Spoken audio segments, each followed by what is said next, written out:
Hello everyone, and welcome to Ludo History. This dude, Amorcal, KJ, Strawberry J Rat, everyone, welcome. I am so excited for today's stream because we are starting up our second playthrough of Pentiment today, and to join me at the start here is Zoe Franznick, one of the narrative designers for Pentiment.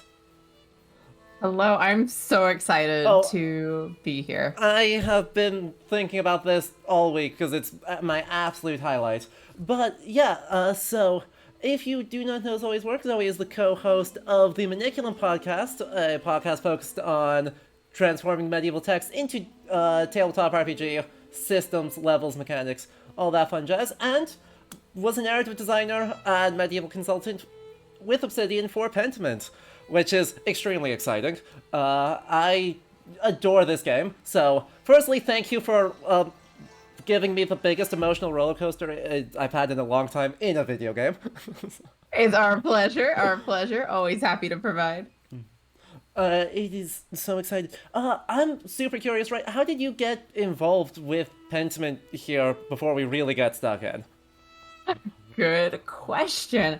To talk about that and basically to talk about how I jumped into game dev in the first place, because Pentiment is my first, game.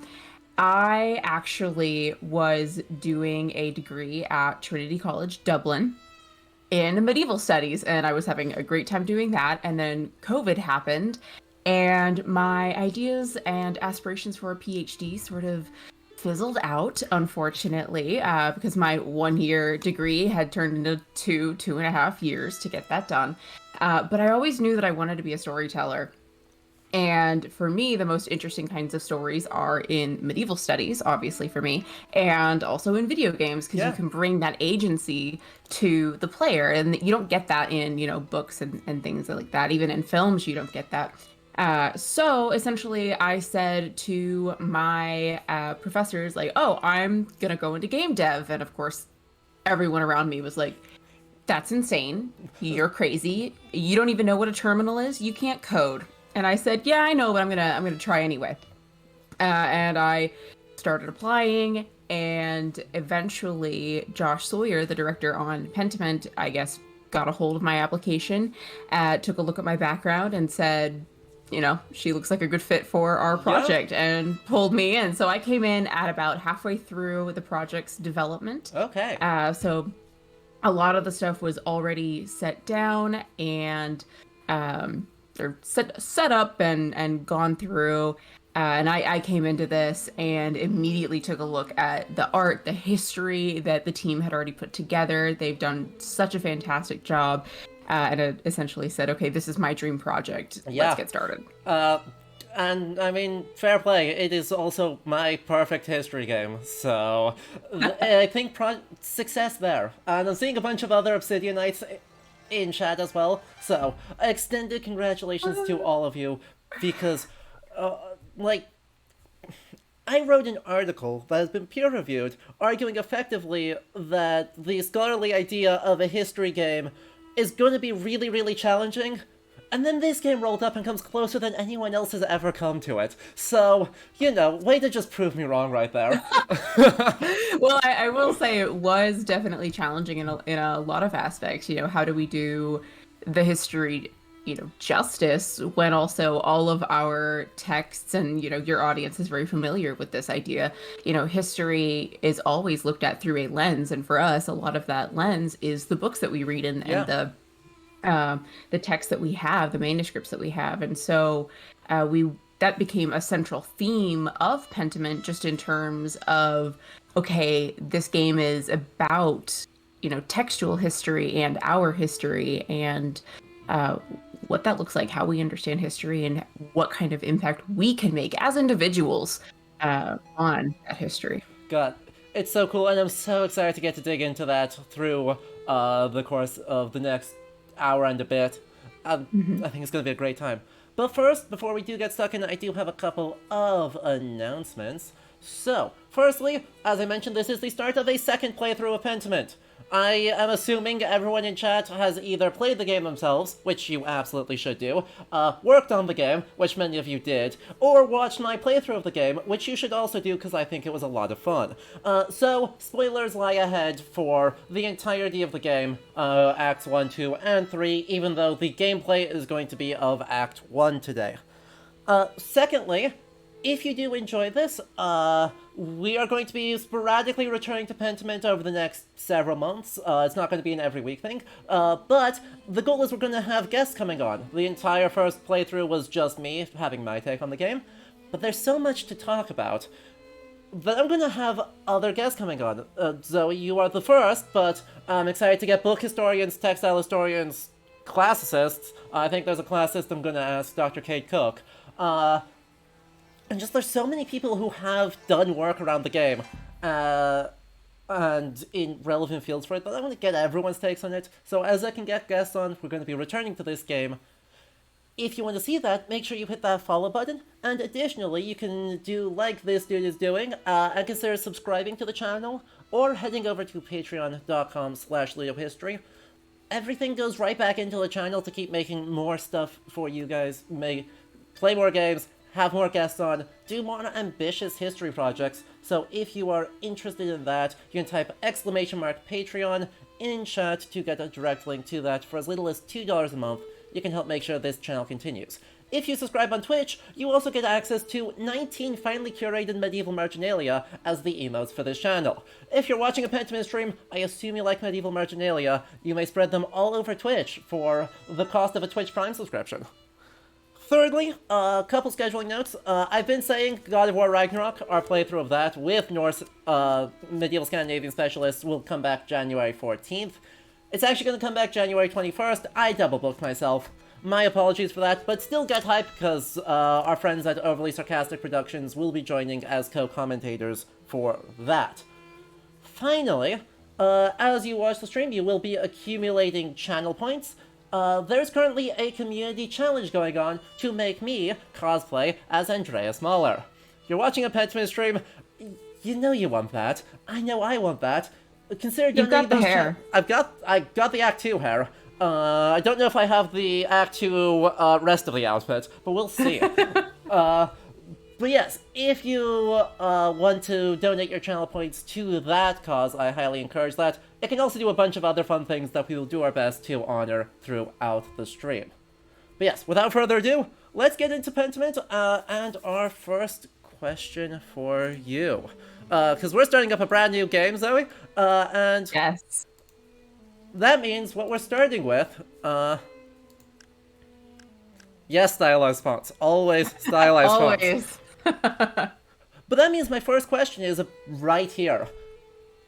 So, in my first playthrough, I identified, in the beginning was the Word, and the Word was with God, and the Word was God. I was like, oh, the Bible. But no, this is the Latin rendering of the name of the rose, as it turns out. That is correct.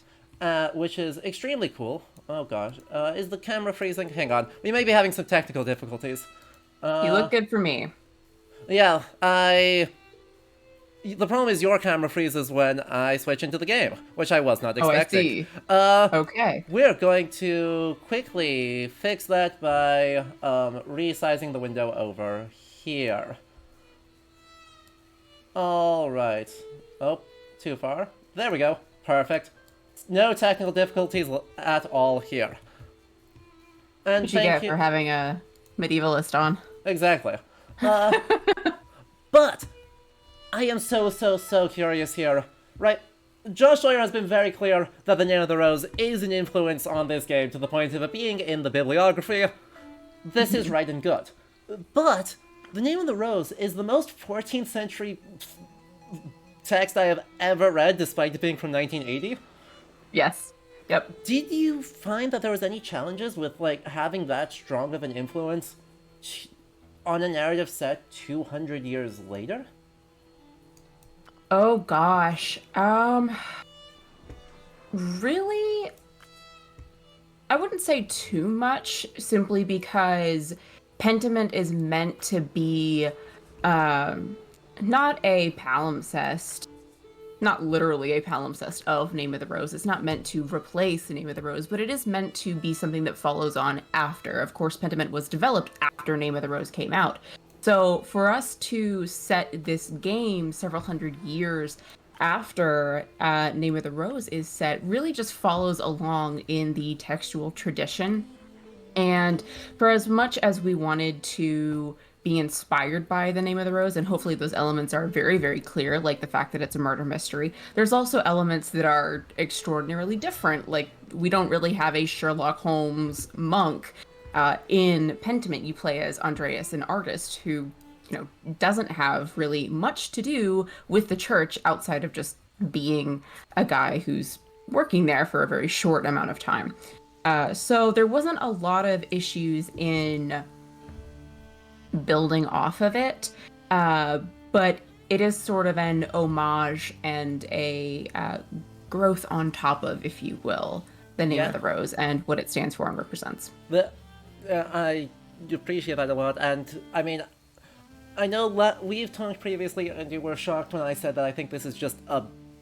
You said it's not meant to replace it, but also I think this is if you're doing a historical murder mystery, this is the better one to do. Like, this is just, I think, a better piece of historical media than the Name of the Roses. Which blew my mind when you said that, because in addition to being a game dev, I'm also a medievalist academically and throughout my studies. And like Echo has such an incredible academic career in history and influence on medievalism and medieval studies as a field. So to be able to say, or have you say, that this is a better representation or a more fair representation, just it blew me away. And I mean, it does so much credit to everybody who worked on this game.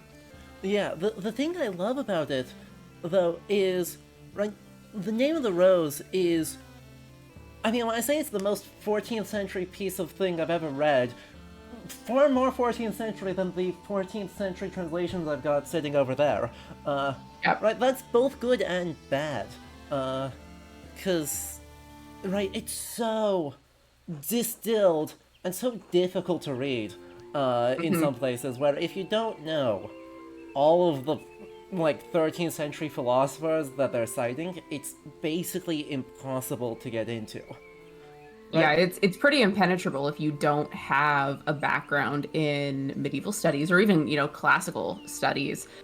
So Pentiment, first and foremost, was meant to be an accessible game. Our mini games are not meant to be super difficult. It's a very straightforward narrative. You don't have to have any crazy controls. You're not binding anything in any ridiculous ways, which is good for me because I'm very bad at Elden Ring style games, in as much as I try. So to be able to make a version of history or represent a version of history and have it be accessible was first and foremost in our mind. And that's why we have things like easy read fonts. Is that our preferred way that you play the game? No, we love the changing fonts and we put a lot of work into those. But if it makes the difference between someone enjoying the game and not enjoying the game or not playing it, we'd rather you use those easy fonts. Yeah, 100%. And, right, I mean, most people probably know who Socrates is, but right, in this opening scene, right, you actually don't need to know who St. Grobian is. Yep. Even though it's great, and I highly recommend looking into St. Grobian. And you don't need to know who Prester John is, and you really don't even need to know the Divine Comedy in order to get the sense of, what's going on. Yep. It's one of those things that you can enjoy even if you just have a passing interest in history, and if you're someone like you who wants to get deeply, deeply embedded in all of those little motifs and like hidden little Easter eggs from history that we've hidden in here. Yeah, it's so interesting, and the visual style of it, right, does so much to convey. Right, there's a 15th century Annunciation. Representation of the Annunciation of Gabriel, right, talking to the Virgin Mary, that has, like, this exact same, like, courtyard vibe. And it's like, I mean, it communicates the idea that this is the Renaissance immediately and really strongly, and so good.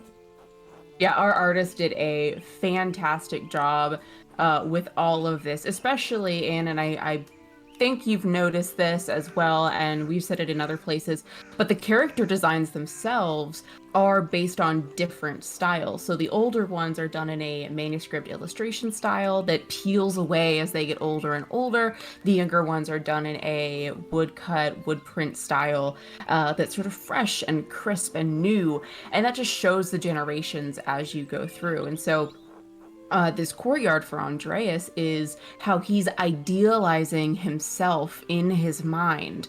And so he's picked out these figures who are different representations of, the higher levels of his mind, the baser levels of his mind, as you see with St. Grobian, who doesn't give a shit, those sorts of things.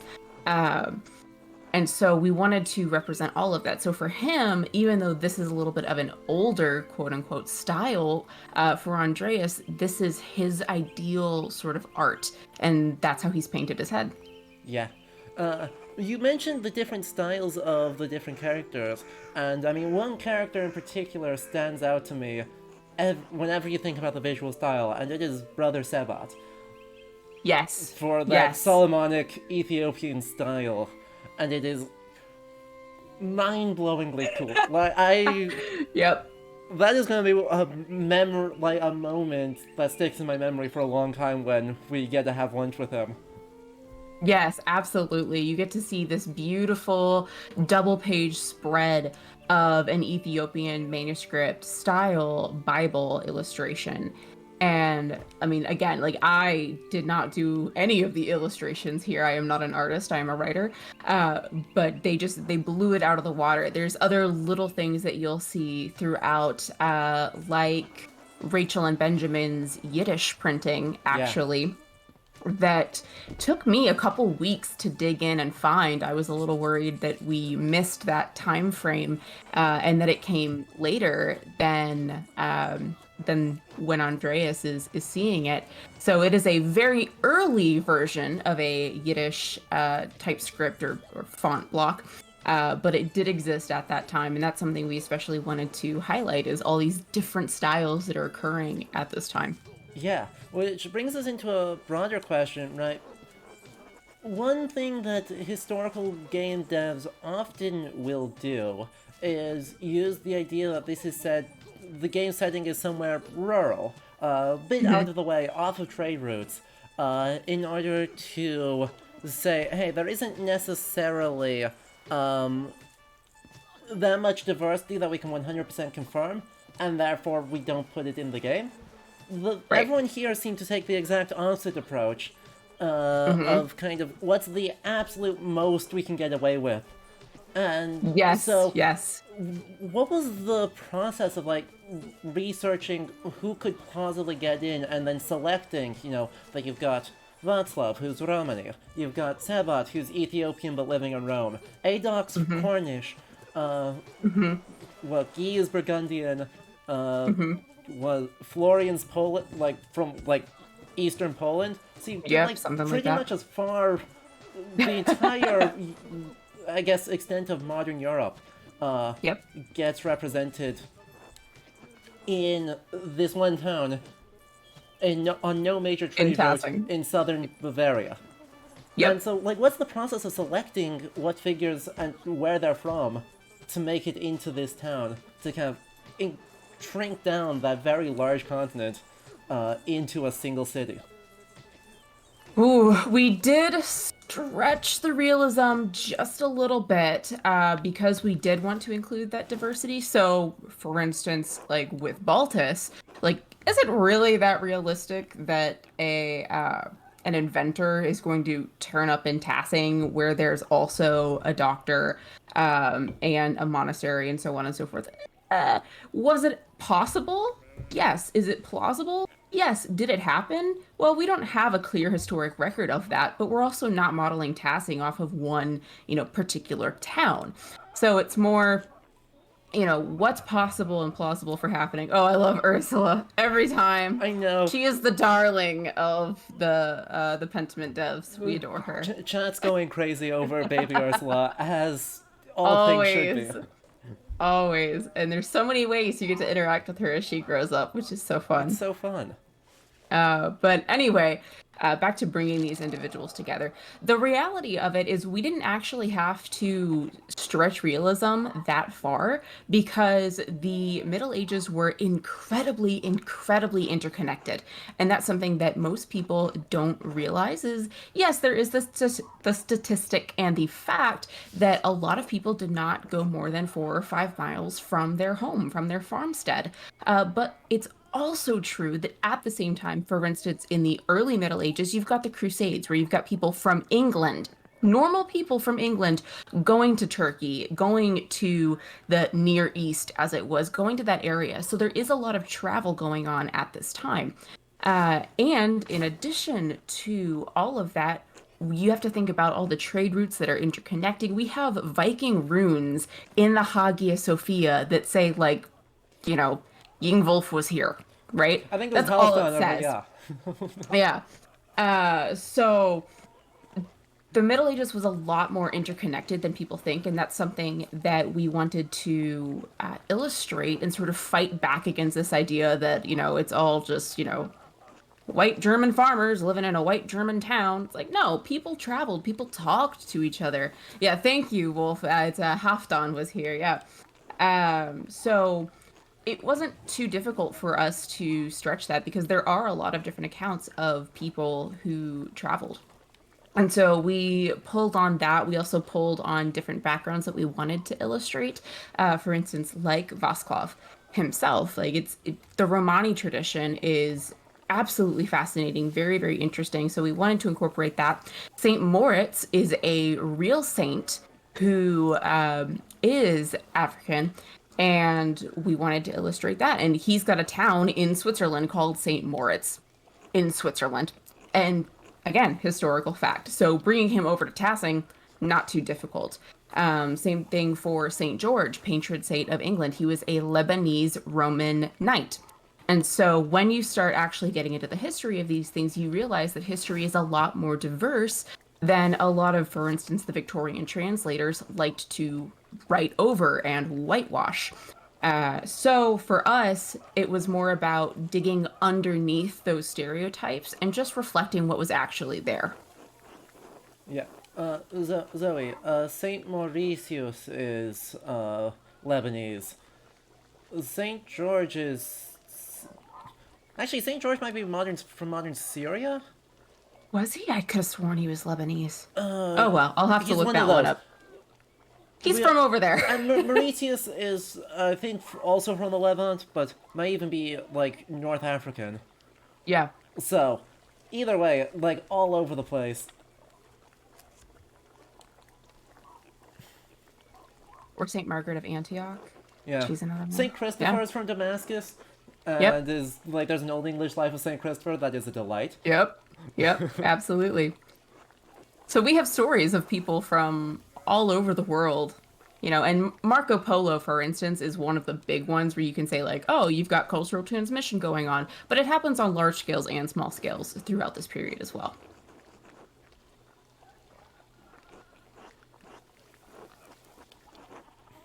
I love that even Andreas goes like Saint Gropian's not doesn't have the best take right here. Maybe I No, shouldn't not say that. always. Not always. And ultimately, when we have those little ponders and thoughts pop up, they're there to provide different insights of Andreas's mind, but ultimately we leave the choice to you. Yeah. Which is very appreciated. Yes. Because it's. I mean, it brings up a super interesting question because, of course, we get that level of interactivity. Even though most of what we're doing is the extremely historical thing of, eating meals with people, talking to people, Yep. all that stuff, which is, delightful, and I don't need more things. But it brings up a question, right? How do you, write a historical setting that remains believable with a player that's able to just, make a pretty robust set of choices about who they like, who they don't like? Gosh. I mean, how do you make it believable? For me, coming from a writing perspective, that's pretty easy because human beings have such a range of emotions, motivations, things like that. And one of the core tenets to me when writing games, especially when you have a lot of player choice, is you just have to think about, okay, the people playing this are fundamentally people. They're just like me. And they have a variety of different outlooks on life, a variety of different perspectives, fantasies that they're going to want to play out. Like, for instance, if you want to do a Rapscallion run and be a total asshole, you can. That's going to have consequences, but you can. Versus being the intellectual, being the academic, being someone who's into occultism. All of those options are there for you. And so I have the delightful job of linking up the people of the present day, the players who are going to be playing this, and the people of history who fundamentally were just like us. And the more you read medieval texts, the more you realize that, the more you read like little folk tales, stories, saints' lives, people are weird, man. And Yeah. so making a believable story is more about realizing that people are always just going to be people. And I guess contextualizing the weird medieval stuff in a way that makes sense for a modern player. And the way that we do that, for instance, is through like the spinning bee or with the Perkton bonfire. Like everybody's been to a really cool like bonfire night or celebration of some sort. People celebrate Christmas Eve or their own cultural holidays, and they understand that feeling. And so even when you as a player are playing through sort of a weird ritual that you're not as familiar with, you recognize through the context of working with the people around you what's going on. So for me, I wouldn't necessarily call it a difficult job, but more of a delightful job. It's my favorite part of writing, is being able to give players a bunch of different options and just seeing where people go with it. Because me, like, my first runs tend to be the really nice runs, but the most fun I had writing was writing the Rapscallion run. I was That's like, fair. oh, this is new for me. Yeah, I'm exactly the same way. I mean, look, Andreas and I shared one brain cell through the entire thing, and it was books. Yes, yes.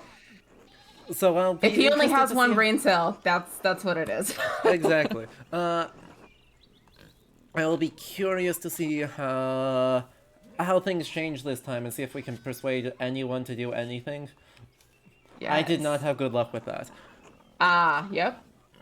I don't remember what backgrounds you took for your first playthrough, but there's a bunch. Like if you take the Imperial Law background, you can be extremely pedantic about things, Oh, and people get really mad at you for that. that's the plan for this run. Is we're gonna go Latinist Imperial Law. Oh, then that's gonna have some consequences. We're gonna run into those. Oh yeah, no, I am looking forward to Matthew giving me just the blankest stare on the planet for everything I do. We love him. Uh, yeah, I went medical occult nature as my trio, Perfect. Yep. Yep. and And then the Low Countries. yeah, Yeah. Low Countries and giant nerd. Yep. And it's fun because a lot of these different moments can result in very, very large choices and very, very small choices. And my favorite part about watching playthroughs, particularly, is that players don't necessarily know when their choices are going to matter. We don't always pop up that little "your choices will be remembered" line.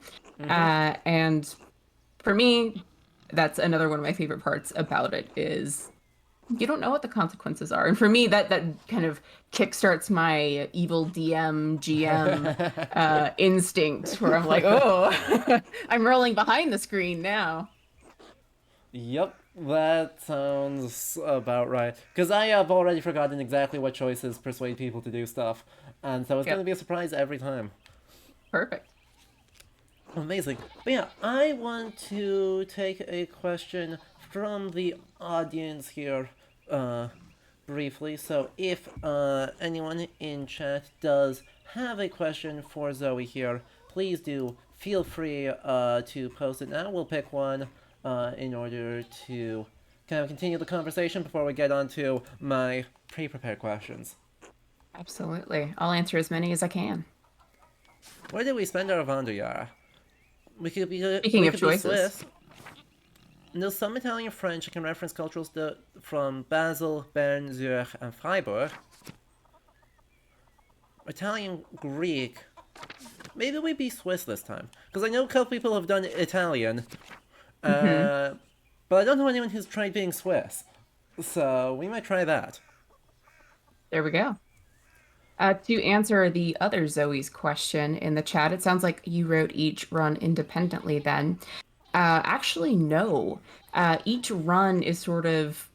We wrote the crit path all together, but all of these different choices, for me, at least for my writing technique, I like to brainstorm out different ideas. And so maybe I'll just have something where I'm like, ooh, I want Rapscallion and Andreas to, be a dick in the golden hand. Can I swear I didn't check with you on that one? Okay, cool. So I'll write that idea out and I'll slap it on a sticky note. It'll be on my desk, whatever. And then as I go through and write these conversations, I want to have reactivity throughout each individual moment. So a lot of this stuff is written all together at the same time. And we just do a lot of iterations of, does this go over something that we've covered before? Does this not really fit together? Am I blurring two lines together? So ultimately, a lot of it is written out at the same time when I do big chunks of conversations, but there's a lot of revision that narrative does to make sure it all fits and flows. Awesome. I also want to highlight Raptoris' question. What's one of your personal favorite details of the game? Either something that's super apparent or something that's just like your little thing that made it in. My little thing. Okay, I'll give you two. So one of my little things is when Magdalene is a little girl and you first meet her, one of the first little things that she'll say is just, ah! And this is something that my partner and I will actually do with each other, is we'll be back and forth. I don't think actually anyone on the team knows this. Like, if one of us comes and enters into a room and the other one doesn't know that we're there, we're both introverts. We're both very, very quiet. So we'll startle each other by accident. And so our little version of entering the room is just going bah! At each other. So I just sort of slipped that in for Magdalene to have. That is adorable. Yeah, I was like, what should Magdalene, like this little tiny, 3-year-old, 2-year-old say? So that was what I did for that one. But the other one that has a little bit more weight and heft to it is the frog plot for Apollo and Artemis in Act 3. You don't have to engage with it at all, but it is one way to get down into the mine. And I came up with this on a whim, and I just thought, like, what would these like two twins be doing, doing makeshift stuff? And I thought, okay, stuffing frogs into the tabernacle where the Eucharist is. And a lot of this comes from my own background growing up in the church up in Alaska. I had a very rural Christian upbringing in Alaska, and we did weird stuff. And a lot of that would involve having animals in the church, just things coming in and out. It was bizarre. But like catching frogs is something that we would do in youth group. And so instantly when I thought of these two twins getting in trouble, I was like, obviously they're gonna catch frogs and do something with the frogs.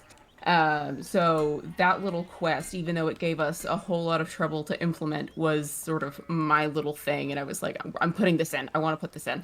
So hopefully you enjoyed it. There are consequences whether you rat the twins out or whether you let them get on with their quest. There's a couple little reactivity points in there that I enjoyed sneaking in, but that's one That's amazing. that came through. That answers that one. Yeah. It also segues really nicely into another question, because with quest design and kind of the character arcs that characters go through, right, there's something super interesting I think this game does, which is, there's a handful of these stories that are just actual medieval stories. Right? Andreas Mahler is not so subtly Albrecht Dürer. Mm-hmm. Martin Bauer Yep. is Martingera. Maltonga. And Yep. is exactly the same. Václav got a bit of that Carlo Ginzburg juice Yep. from the Cheese and the Worms in his own Yep. brand of frankly off the wall Gnosticism, and I'm so happy about it. Yep. Yep. Yep. Yep. Right, and I'm really curious, for the characters that are not explicitly, from all over the late Middle Ages, but from the historical record, did that style of trying to do what are effectively micro histories, right? All three of those Mhm. examples are like classic works of micro history. Did that affect how you write the other characters in here? Affected what way specifically? I mean, right, when you're trying to imagine, like, what are we reading out of these characters in terms of representing them as part of a representative of a broader Middle Ages, and also affect, right, specifically, right, how do you make these fleshed out as real people? Right. Uh, and not make, Andreas is super fleshed out, and Martin is super fleshed out, and everyone else feels like two-dimensional compared to them because they're not coming Right. out of something literally real. Right. Let's see. A lot of this comes up just in terms of reading that history and sort of internalizing it and just understanding it. And I had a massive advantage there in my education, focusing on medieval studies. And that's what I do for fun. That's what I do on my little side project, the Maniculum, is I read weird medieval texts and I'm like, that's a cool story. I can probably turn that into a D&D campaign or whatever. Um, and that's my bread and butter. That's what I love to do. So for me, we didn't take characters and turn them into archetypes per se. We had ideas that we wanted to explore with individual characters, and there's a few of them that I got really attached to in terms of bringing those to light and writing. And one of those was Suzanne in the convent in Act Three, and also her counterpart. Shoot, I'm totally blanking out on her name. That's hilarious. Um, but one of the girls that Magdalene grows up with can go into the convent, and so you have Oh, Suzanne who doesn't want to stay in the convent. She's not sure what she wants to do there, and you can sort of pass a check with her or fail a check to Martha. Thank you, T-Shift. Um, you can either fail or pass a check to kind of convince her to leave or stay in the convent. And same for Martha, you can convince her to go into the convent or to leave. And okay. they're a beautiful balance of lack of female choice and the ability for women to have choices at this time, because both women are in a position where they are limited by their family. For Martha, her dad is injured. Her brother Anton died. So, what future does she have? Like, who is she gonna marry in town? What does that look like for her? She's older than the all the other boys. Like, does someone really want to marry an older woman like that, like her? And so she's thinking, like, I'm devoted to the Lord. What if I just go join the poor Clares? Versus Suzanne, who's comes from a very religious family who gave her to the poor Clares. She did not have an option there. Yeah. And so she struggles with, like, is this something that I really want? Do I leave this place that I've known for my whole life and that has given me an upbringing and try and strike it out on my own? And so you as a player, as Magdalene, as again another young woman in a very different circumstance with options, has to look at these two women in parallel and opposite situations and say, what do I do? How do I advise you as a friend in my community? Yeah. And so those were not particular instances that I took out of a medieval text, but rather sort of a culmination of experiences that I have read about from medieval texts where women do and don't have a choice and have made it out on their own or have decided staying in the convent is the better option for me. And that's something that I wanted to explore and give to players to explore without saying this is right or wrong. because Yeah. it's up to the individual woman. Is staying in the convent the right option? Is it not? I'm not going to give you a right or wrong answer about that because Pentiment is not about right or wrong answers. It's about exploring these situations and what consequences they have over time. Yeah, that is a great summary. And this, I mean, yet another thing I love about this, especially right, think about it in comparison to the other big medieval murder mystery, right? Name of the Rose takes place over 7 days. They burn down the edificium. They prove that God doesn't exist. The book ends. Yep. And What? there's one woman. There is exactly one woman, and she does not have a single intelligible word of Nope. spoken anything. That's it. That's Yep, it. it's rough, super rough. But right, this game takes like the opposite approach to time and temporality, where Yeah. it's simultaneously like super structured in the Benedictine hours, and then also it takes place over a tumultuous quarter of a century. I mean, Absolutely. good lord, just thinking on like a world history standpoint, 1518 and 1543 are like two different universes. Oh yeah. Oh yeah. And that's the thing. That's in part why Josh was so adamant about setting this game when it's set is because this is the time period when people still argue about like, okay, are we in the Middle Ages or are we in the early modern period or the Renaissance? Like, what is that line? It's not a line. There That is no line. there's no It line. just blurs. Yeah, it's so good. Right, like in Act Three when it switches from the monastic hours to the clock, I was Yep. just like, oh my god. And right, fundamentally, right, what the player does is like totally different in Act Three because Magda's errands, you complete all of them in everything, Yes. Yep. and You have time.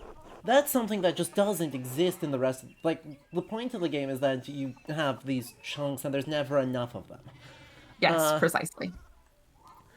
And I mean, I'm so curious, right? Mechanically, how do you decide on sort of that evolution, and how do you like structure these time blocks in this way, right? Like, I'm specifically thinking here of like food, because one of the Right. big things you do, right, at sex and at Vespers, you eat meals with people. Hmm. I mean, I love it. That is the most historical thing I have ever seen in a game. Is that you just Yes. sit down and you have a meal with someone, and the meals are all phenomenal. Like, but It's a foodie game. where did the idea of making that like the core loop come from? Is that born out of the hours of the day, or was that sort of a That's decision that that's the hours part of of the it. day happened to fit really nicely into?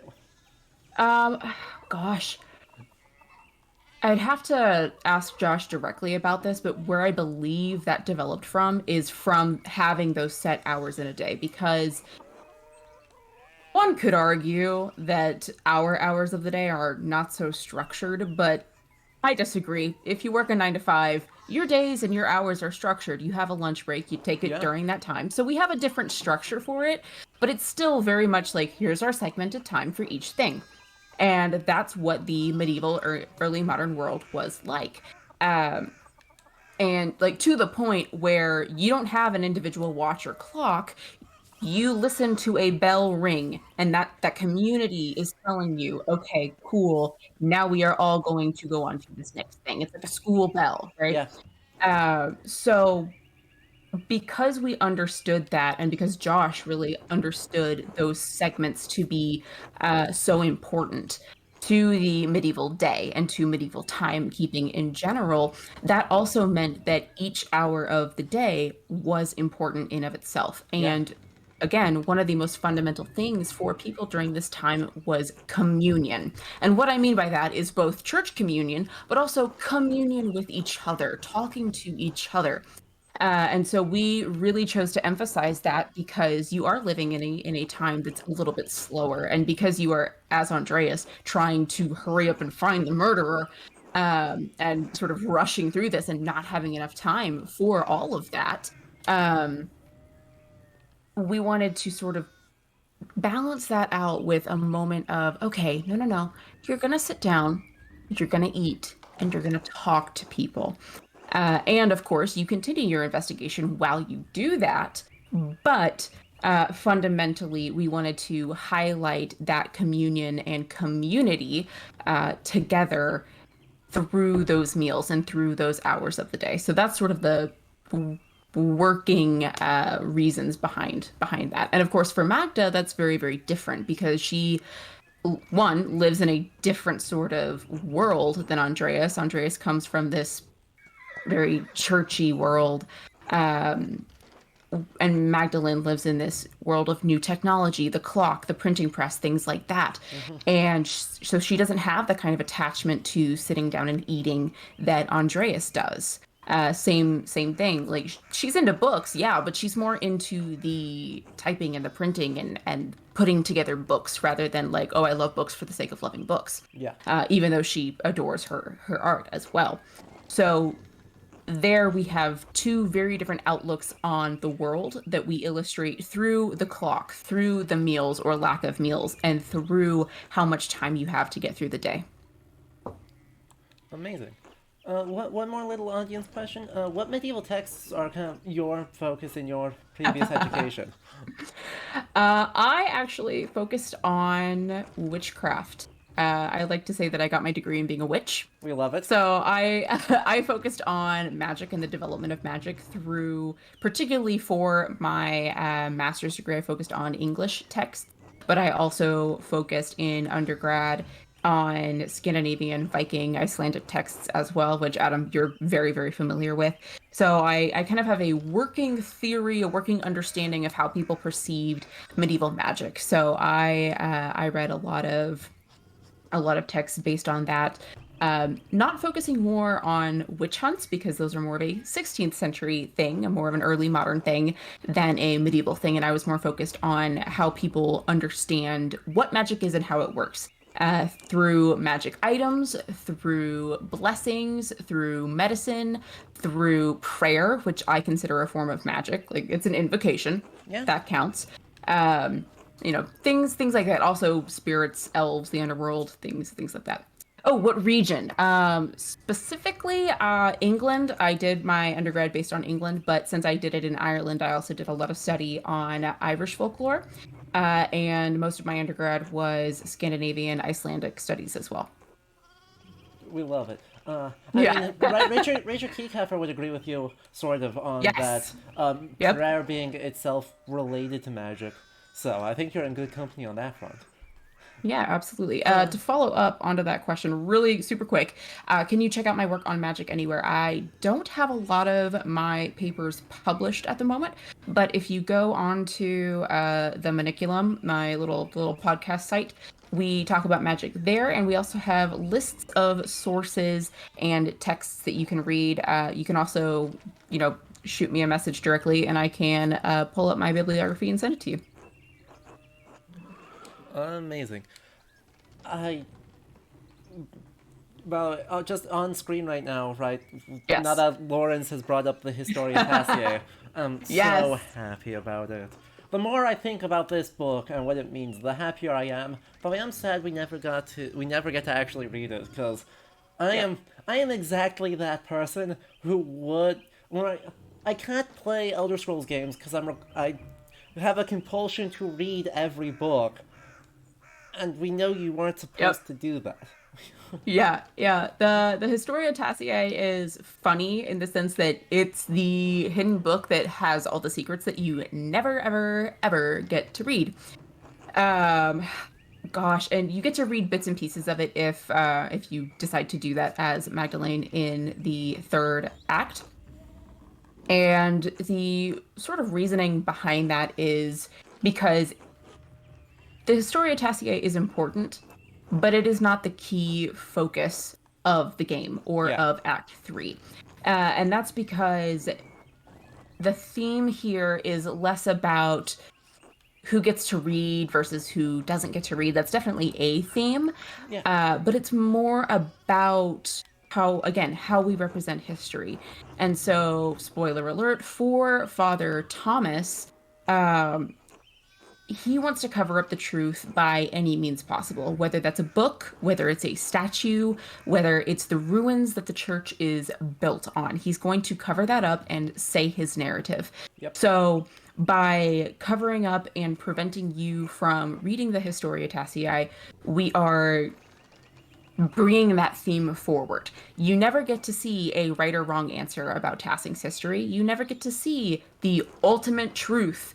And that's because, okay, how do you know that the Historia Tassii is truth?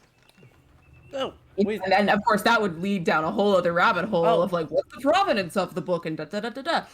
But by not having the book there to read it all, none of that is brought up. Yeah. And it's just what is history, what is the truth.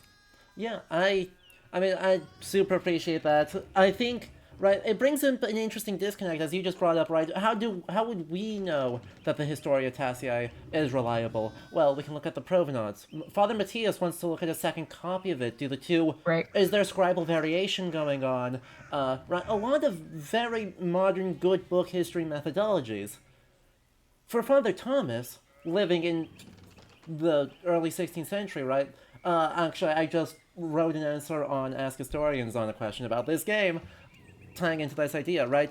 To him, it's like the idea of it being a chronicle from presumably someone respectable, though it's never said who wrote it. But presumably it's someone with the idea of, right, the format of this text and the author of this text has some sort of authority that makes this the ultimate correct version, regardless of whether or not it's actually correct, right? Oh, yeah. And this is something, right, the game itself talks about, right? I mean, my favorite moment of the game is 4 Italian doctors and an artist arguing about Pliny the Elder.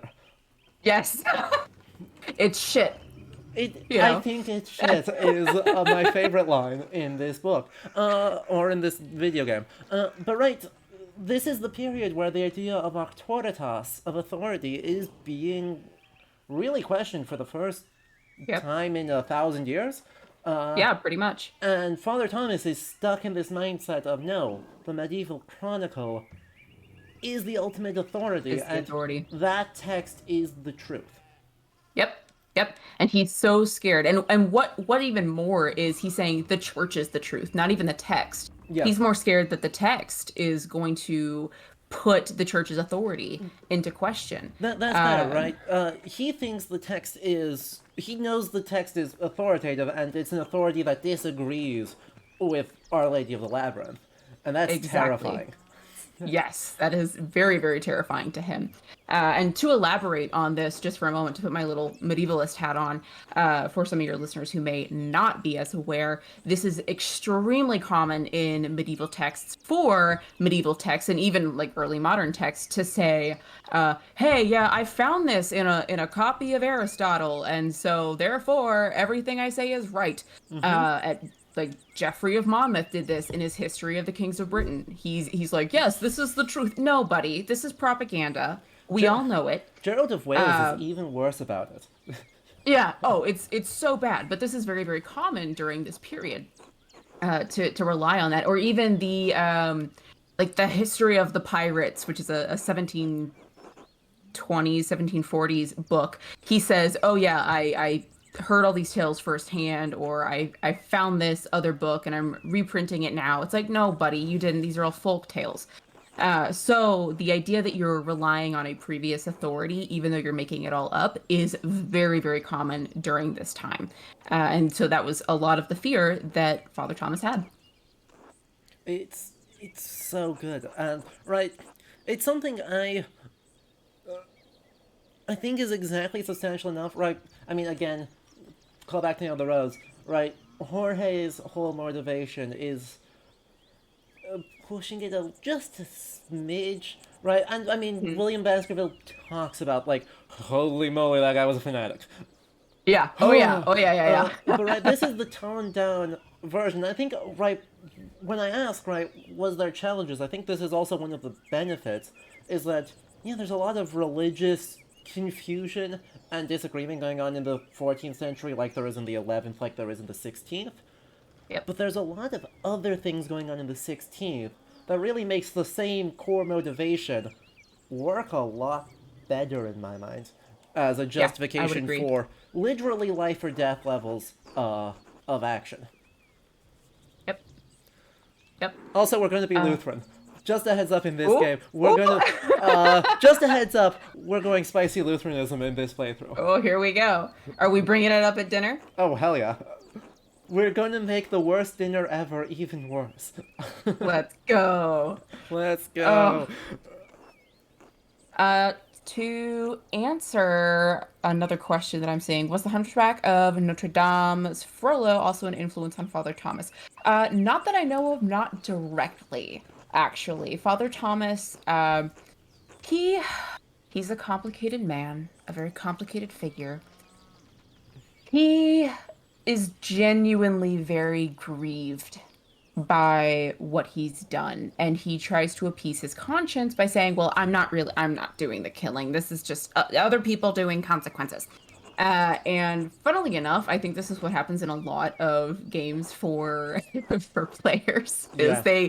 they choose options, and those options have consequences, and they're like, I didn't really do that, the NPC chose to do that afterward. And it's Yeah. like, yeah, they did, but that was influenced by you. What you said mattered. Yeah. And Father Thomas is doing the same thing here. He's a very complicated man, and he he wants the good of his people and his flock. But as Magdalene says at the very end, and I think it's one of my favorite lines of hers, is like, you don't have enough faith in us to let us learn the truth and choose Christianity anyway? Like, really? And to me, that undermines his entire motivation, because, yeah, no, he's scared. He's a scared man. Yeah. And he doesn't have enough faith in his faith to trust in God to provide, you know, for his flock, even if the truth, whatever that is, comes out. Yeah, I wholeheartedly agree.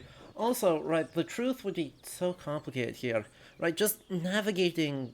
I genuinely don't know what the community reaction is. I love that you don't elaborate on what the community reaction is to Magda painting the truth, or right, whether or not the statue that is currently underneath my portrait or under my camera is St. Moritz or Mars Pater, right? I love that we never get. It's completely open ended how the community reacts and what that actually means. It was. Yep. Right, that was the right point to, like, just leave the game, move to Prague, call it a day.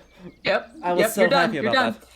that. You do get to see a couple little hints about that in the final mural that Andreas, baby Andreas, Yes. paints, in terms of essentially who lives, who dies, who tells your story, Yeah. in the big family tree. And My so god, you Ursula can killed, and see. I'm so upset about it. I know. I'm so sorry. If you encourage her to go for the pagan stuff, she does end up burned as a witch in almost all circumstances. But there are other circumstances where you can encourage her and she does not get killed. So Yep. I will leave that for you to figure out. Uh, I know some but folks in chat managed to do it. Yep. Something involving Faring being based for a change. Yep. Yep.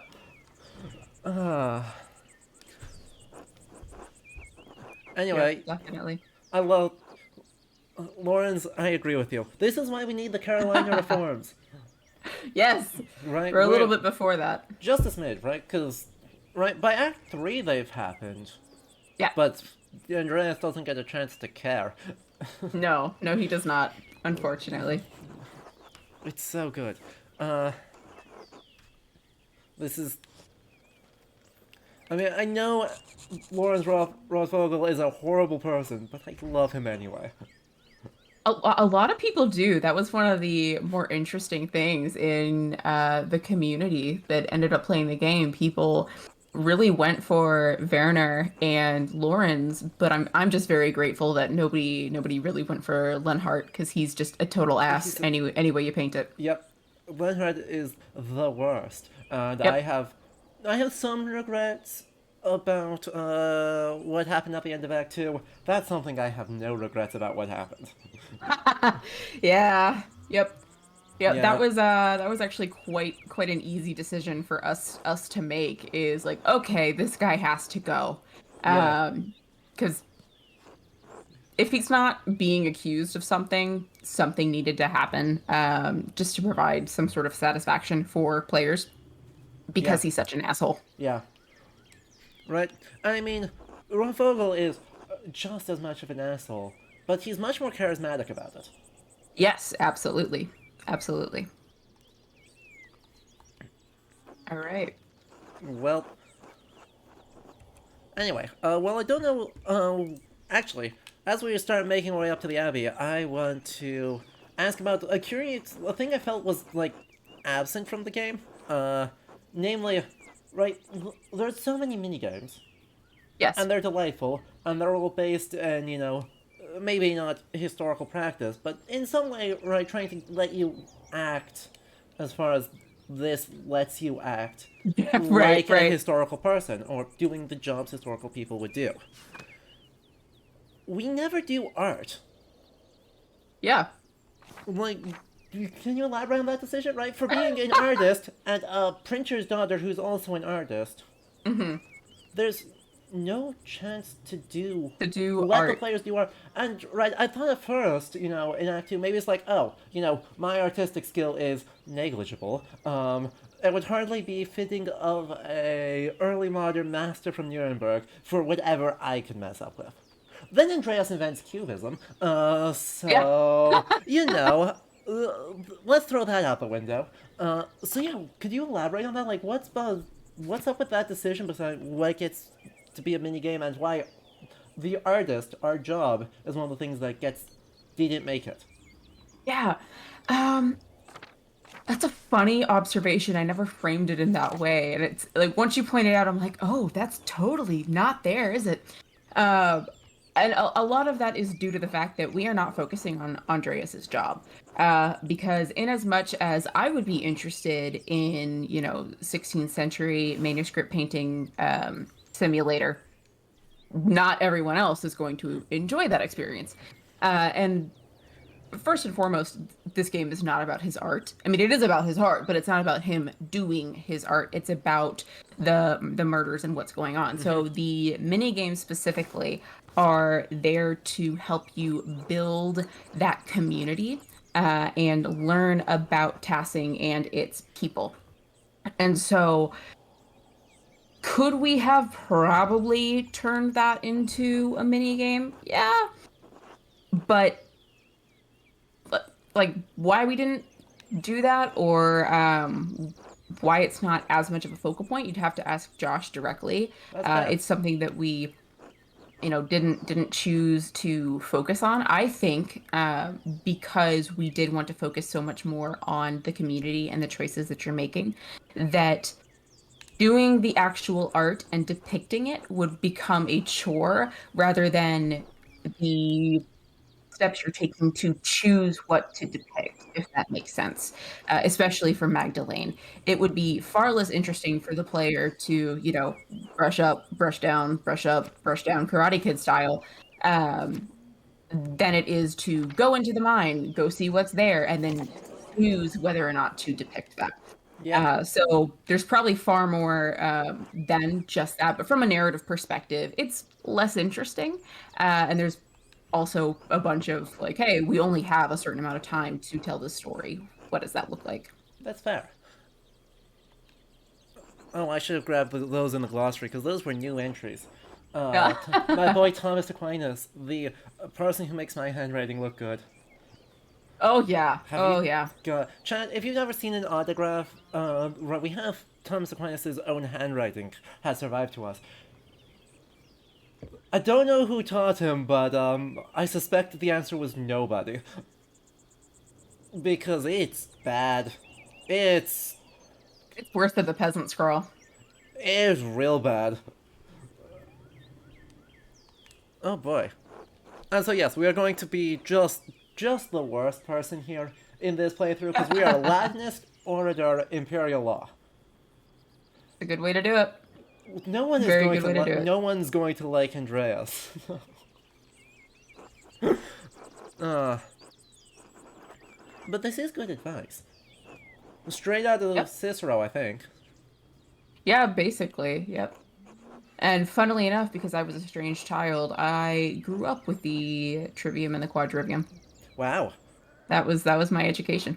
That... How'd that go? I mean, I enjoyed it. I started Latin in the third grade, so I feel, can I say, I feel very vindicated that I have been able to put it to good use in my adult career. So True. third grade me feels very strongly about that. That's fair. But yeah, it's a very weird classical education style that was even taught in the universities up into the 1900s. Yep. Tolkien, for instance, was proficient in Latin and Greek, um, to the point where he would show up as the Greek ambassador in his debate and speech club and do his speech in Greek and make everybody else translate it. He was that guy. Of course he's that guy. Of course, he's that guy. Every time I hear a new tidbit about Tolkien, because I've not heard that one before, it's like, oh, of course he was that guy. Of course, he was that guy. Yep, yep. But one of the other interesting things is Lawrence does not have a university education. Yeah. He doesn't really need one. There's not really a use for him to go to university. And that's pretty expected for him, whereas he's surprised at Andreas that he has a university education, because it's really weird to find a tradesman, even if he's going to be a master tradesman, to have gone to university. That's not an option that many people would have had. Yeah. And right, knows his immediate question was one that none of us here can actually say. Did you get your doctorate? Nope. Yeah. Not yet. We're getting... Yeah. Right, Andreas probably got...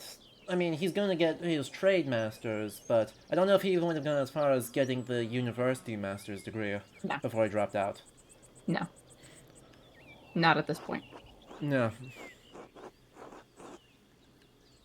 All right. But yes, let's get another question from chat over here. If anyone has any, do make sure you Sounds highlight good. that. And then as we get into Curacao itself and say hi to everyone, some friends that we haven't seen in like 30 hours of game. Sebat. Yeah. Yep. Oh, it breaks my heart that all the Benedictines leave. I know. It That's was so sad. it was important for them, and they seem to have done very well for themselves. Matthew and Rudiger did very well for themselves, and I'm happy for them. Yeah, that's a consequence of your actions. Yeah. Actually, we like barely engaged with them. We didn't break into the library last playthrough, so we got very little. I'm doing it this playthrough, don't worry. Oh, good. Good. Seeing them knowing that they're in a relationship and seeing them happy together 25 years down the road was very heartwarming, even though my Andreas didn't know that. Right. Yes. And that's some of the things that they're there to. They're there for the players, even if Andreas doesn't get to see that. Yeah. All right, we got another one. Let's see. What internal tools were developed to let you, as writers and artists, do your job for this game? We have a couple of internal tools already existing. For instance, our little writing tool is just called Obsidian Tools, and that's how we write our narrative design. And essentially, it looks like a big... If anyone does narrative design and is familiar with Twine, it looks a lot like that. Otherwise, it kind of looks like a big brainstorm session where you have like one little bubble and then arrows in another bubble. And that's essentially how we develop and write our conversation files, and that's how we do branching. And so the way that I really like to shape those is like a lemon. So we start with one, we go out with all of our branching options, and then we kind of come back down to tail off the conversation in other ways. Yeah. So that's one of our key internal tools. I'm not sure if we have any other specific tools for our artists. I know that our designers and our programmers were just absolutely phenomenal when they integrated all of this together. A lot of our tools are just JSTOR, honestly, for this game. was Yeah. me going through JSTOR, searching up articles, finding things that I already had on my bookshelf. Josh and I sending each other papers back and forth. Um, Trying to figure out Guy's double bookkeeping, I think took me 2 weeks, and I had to like mock up a sheet of what that looked like so our artist could recreate it. I translated all of that Latin. I think most of the Latin in the game I hand translated, Nice. not all of it, but quite a bit of it. Hildegard's Physica we definitely use. So not as much specific internal tools, but a lot of just weird sources for this game. Yeah. Speaking of which, this game has a bibliography. It It does. has a very good bibliography. I followed up on some of the stuff. Like, there's like a couple things that have come out in the last like 2 or 3 years that I think would be really cool on like the spice trade, Ethiopian European relations. Like Verena Krebs' recent book on it is incredible. So there's a couple of very recent things that I was like, I would like to see that, but that's purely just icing on the cake at that point. Oh yeah. I'm so impressed with the bibliography. Like, what was the? I guess no one else, in no other game I know of, has ever put just an academic bibliography at the end of their game. Like, A lot of the older ones did, but it's not so common nowadays. okay, yeah, I guess back in the old manual days, they may have like reading lists. Yeah, something. But yeah, right. How did Was that something I guess you had in mind very early in the process of like, yeah, we want to like be making maybe not in purely academic argument here, but something that needs a bibliography of recommended reading to it. And well, I guess how does that affect things in your design process with having that in mind? That was begun by Josh and ended by Josh, actually. Not ended as in we're not doing that anymore, but ended as in like he capped this whole thing off. He has always wanted to make a historical game like this. And so he came into it with these texts in mind and set them out. And I don't know precisely how the bibliography was created, again, because I came in partway through this project, Yeah. but it was there. And he said, hey, we got a bibliography. If you find and or use something that influences the game, stick it on there. And I said, okay, sure, no problem. And I organized it all into, I believe it was MLA, because that's what I was most familiar with at the time. But all of that stuff was us as devs wanting to show we did our research, this is correct, and we're not just slapping this stuff together. Yeah. And for me, that's hugely important, both as an academic, because your citations are everything, and your academic integrity is everything.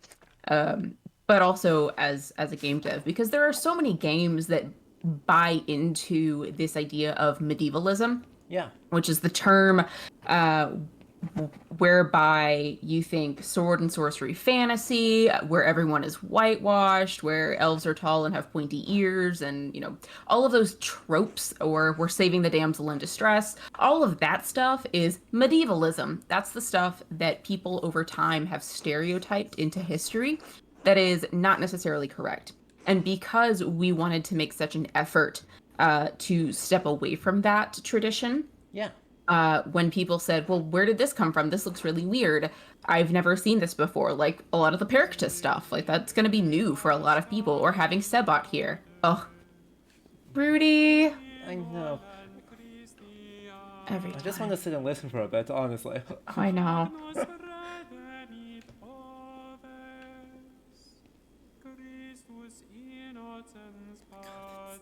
It's so good. The sound design in this is Oh, our another thing. sound Right, the design sound was team in this phenomenal. is incredibly good.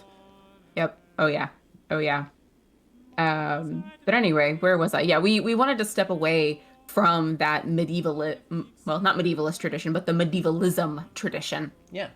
And essentially when people said like, where are you getting this from then?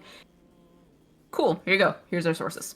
That's fair. and provide that to people. And for me, that's especially important because a lot of this stuff is behind the academic paywall, and I want to make it more accessible. And Pentiment is one of the best ways that I've ever seen a group of people make it accessible. I wholeheartedly agree. And right, well, I think I disagree with you all on how much right Frau Perchta is actually pagan versus I'm more with J.B. Smith on the Epiphany modeled off of Saint Lucia, Ish. maybe Yep. some Saint Yep. Valpurga slipping in there around Saint John's Eve. You know, that is purely within the realms of reasonable and far too academic disagreement. But the actual traditions you're showcasing with there in full Christianity, like they were tested. Yep. Right. Another thing I was looking into to try and see how far back we can get Yeah. for them. Right. The St. John stuff goes back to at least the 12th century, Yep. with the sort of jumping through bonfires. The Perchtenlauf is later 16th century for like court records of it. Yep. And so it's like, all of this is exactly in period, and it's super cool.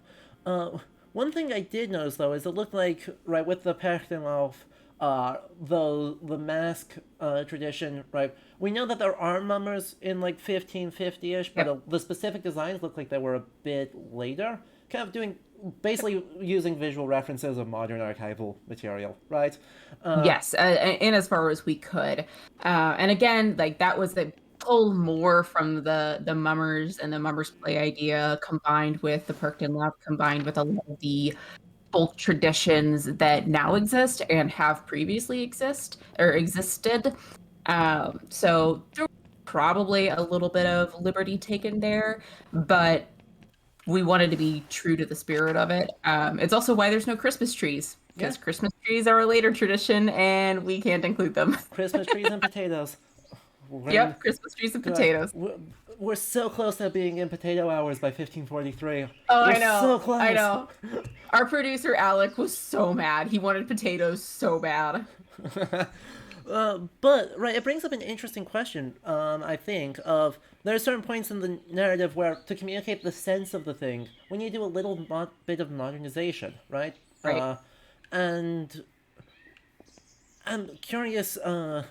Right, that's one really good example of it, of where modernizing the thing makes it more accessible and I think Precisely. more useful. I think the other one that really stands out to me is that a lot of the language used in the game is not particularly 16th century, and this is meant as a good thing. Yes, yes, exactly. There were some pretty interesting narrative choices on that in particular. For instance, we do not use the word okay. Yep. That's an American term. That's like, nope, nope, it's out, it's out. But there are other phrases, things like that that are that we do use, and of course, this does not read like a 16th century text.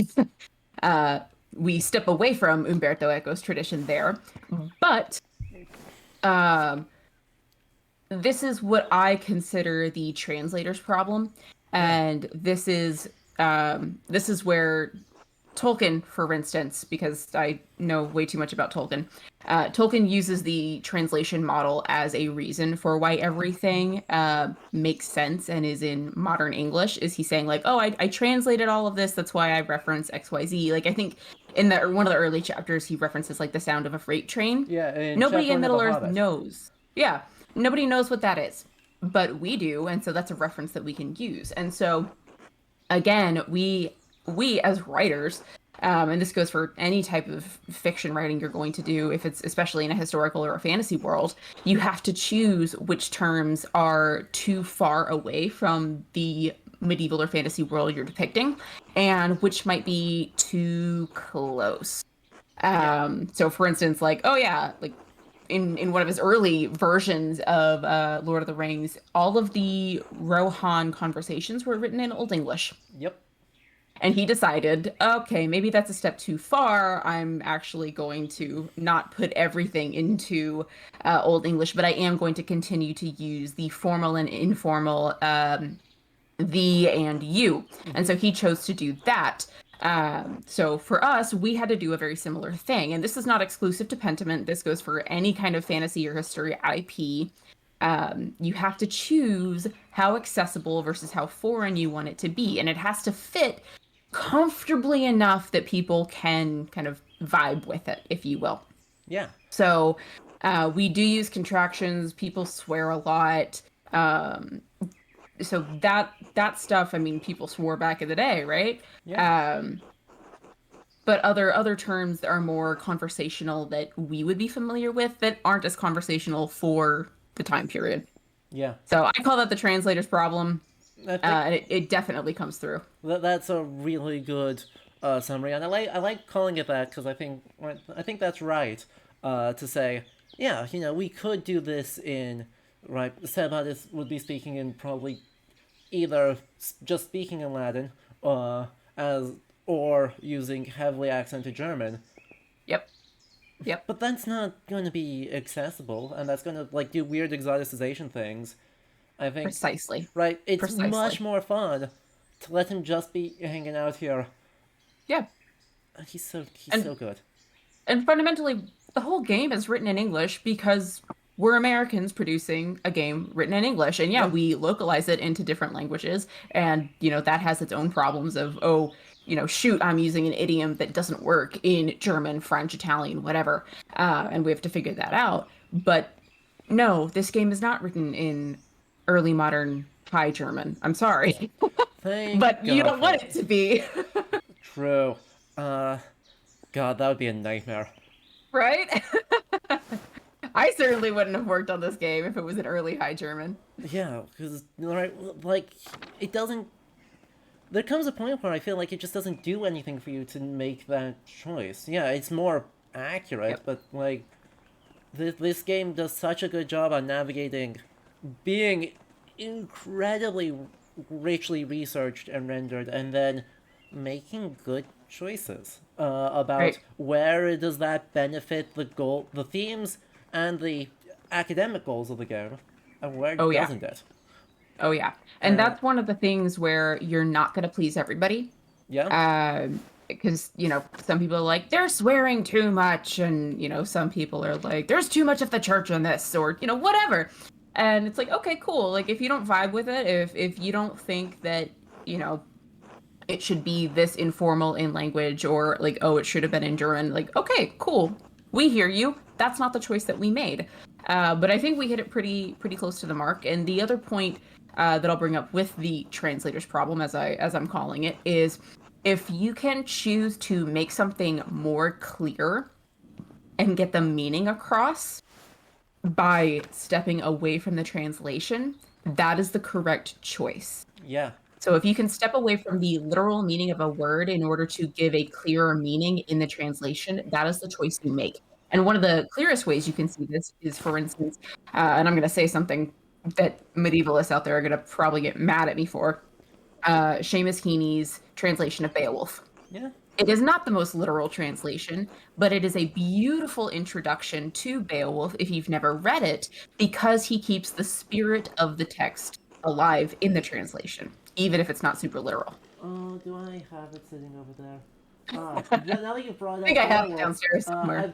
I don't have the Heaney translation sitting around over here, but I do have the recent one that Maria Devna Headley did. If you haven't read that, read that. Okay, I'll That put it on my list. the first word of it, she translates flat as bro. I love that. It's I love that. immediately top tier. Oh yeah. And to contextualize this for your listeners who may not be familiar with this, the word what is a word to call people's attention to something. And so Seamus Heaney translated it as so, like, oh, I'm beginning the story now. And so the word bro is such a good way of translating it. Yeah. It's like saying, like, so she said, like it's gonna Exactly. get your attention. It's gonna draw you in. And that's the meaning that you're trying to get across. And so, no, it's not a literal translation, because the literal translation is like, what? Yeah. Okay, cool. Here we go. But that doesn't evoke anything for us. Exactly. It's Right. It's one of my favorite ones, translations, because it gets something out of it that, like, no other translation gets, right? When we're, No, like, ultra modern, very, like, rap like slangy translation that Headley does is pull something of, like, hyper masculinity and toxic masculinity of yep, Beowulf out of it. And so, right, I think it actually exists in a very interesting parallel here with Pentiment in some ways, right, where obviously you're doing something different, but the same concerns are there of, like, what precisely. stories do we pull out of it, and what agency exists in this world that we can criticize and Yep. explore while also still being faithful to the discourses of the day. Exactly, exactly. And that's something that was very interesting to explore. And it's something that I think every author, every writer, every game dev needs to explore, whether you're doing a historical or fantasy game, or if you're doing a sci-fi game, or if you're doing a war game, whatever you're doing, because ultimately you're going to have that translator's problem in any kind of fiction or writing that you do, or in any artistry that you kind of do, whatever kind of creative work that you're in and working on, you have to deal with how am I portraying the world? And obviously, that's something that Andreas has to struggle with. And that's something that we're about to see actually in this scene, where Piero critiques his work and says, like, okay, you've made a beautiful copy of somebody else's shit, but it doesn't reflect the actual world that you're living in. Yeah. Uh, I mean, what a good summary of this. Honestly, a good summary of what this game can do, right? I think it would have been really easy to make a very good story that is just basically someone else, but right, think this game does something that, like, no other historical game does, and that's, like, a really exciting space to be making stuff on the internet about historical video games. Like, right now, at a moment where we see a game that's maybe doing something completely unlike what we've seen before, and that's Yeah, so cool. I think we are unfortunately about to run out of time, but I do have one I more think so. question Yes, for please, you. please, please, please. I happen to have an excellent authority that this game is already being incorporated into school curriculums Oh my at the gosh. university level, but also I know a couple people who do really exciting work in, like, high school level curriculums. So, I mean, part one is, how does that make you feel? Oh my gosh. Uh, Oh, you're gonna make me cry on stream. Um, but but also, right? oh, Do you have any, I guess, thoughts as someone who worked on this game? Uh, what if you for someone who's going to try and teach with this game, right? Are there any things you'd want them to particularly pay attention to? Any advice ooh. or Yeah, yeah. There's one really big thing that I would go with, and that is let the element of choice stay. Let your students draw their own conclusions. There's a lot to be gleaned from Pentiment, and obviously we're illustrating a specific side of history, but we worked very, very hard to try and illustrate that there's no right or wrong answer here. This is just history. This is how we're telling history, and there are consequences to that, but whether it's right or wrong is up to history to tell. So I would encourage you as teachers to let your students write their own conclusions, because it's very, very, as a teacher, as someone who was a teacher, a Latin teacher, it's very easy to get caught up in the excitement of what you're doing and say, like, oh, hey guys, check out, like, this is how I did it and this is really cool and I'm going to tell you the story. But because everyone's got their own perspective on history and a certain way that they view it, and one of your students might see it very, very differently than you, and they might think that the church is a super important part, and, like, look, Tassing fell apart because there was no church, and they write a paper on that. Let that be that, whether you think it's right or wrong.